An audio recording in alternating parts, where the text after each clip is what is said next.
Sony has had much success in the gaming industry.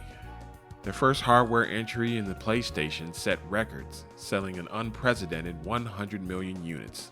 They followed this up with the PS2, which would set a record in hardware sales that is yet to be broken. The PS3, PSP, and PS4 would also go on to have strong sales. Despite Sony moving so many units of their gaming hardware, they have only had 3 games in their history sell 20 million or more. Actually, only 2.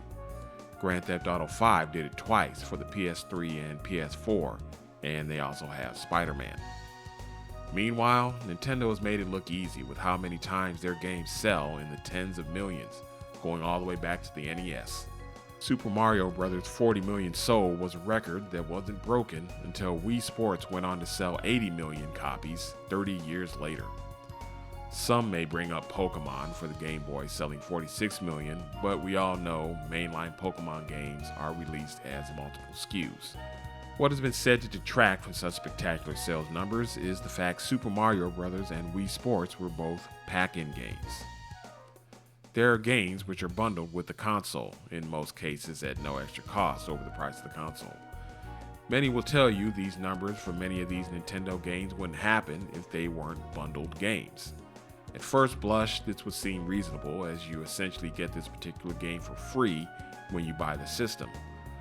Looking further into it though, this is proven to not be a good conclusion.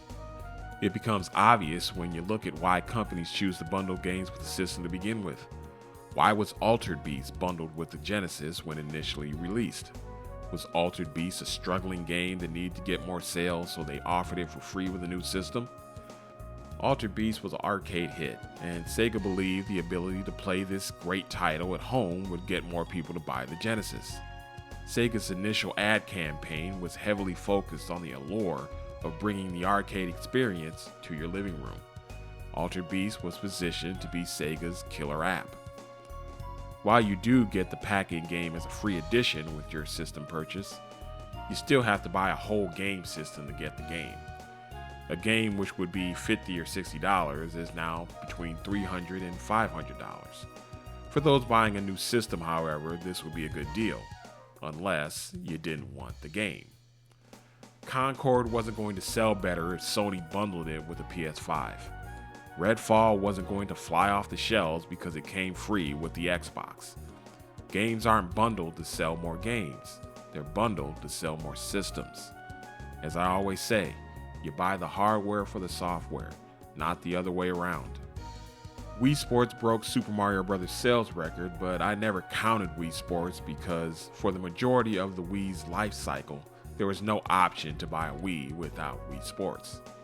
I may need to rethink that because the fact is, the reason anyone wanted to buy a Wii in the first place was for Wii Sports.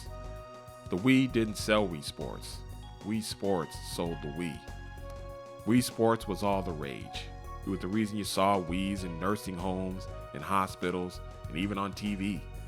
It's also the reason the Wii fell off a cliff in its latter half once people got bored with Wii Sports, and why Nintendo recorded losing quarters before the release of the Wii U. Altered Beast, despite being a pack-in game for the Genesis, didn't sell well and had Sega on the brink of collapse until Sonic the Hedgehog came to save the day. Selling the Genesis bundled with Sonic the Hedgehog turned things completely around for Sega as they began trading blows with Nintendo's SNES. Why couldn't Altered Beast make it happen?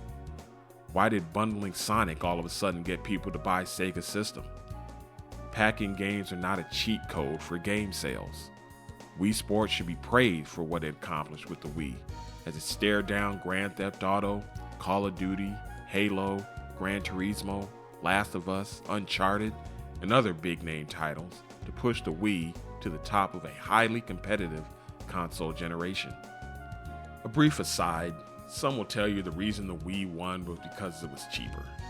Need I remind these people the much more powerful 360 was a mere $50 more than the underpowered Wii.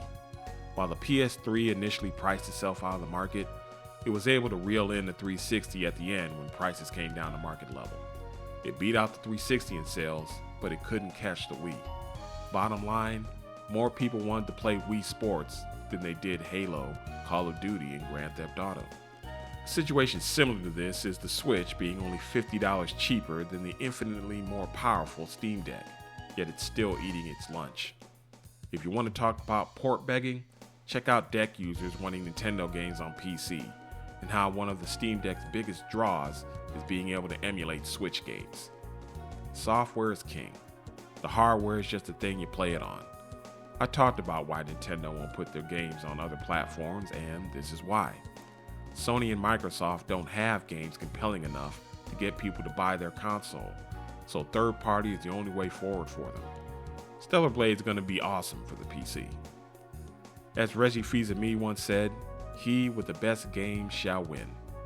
The pack-in game is how Nintendo has used their great software titles to push their hardware forward. We're seeing it right now with the Switch, and the opposite with the PS5 and Xbox Series.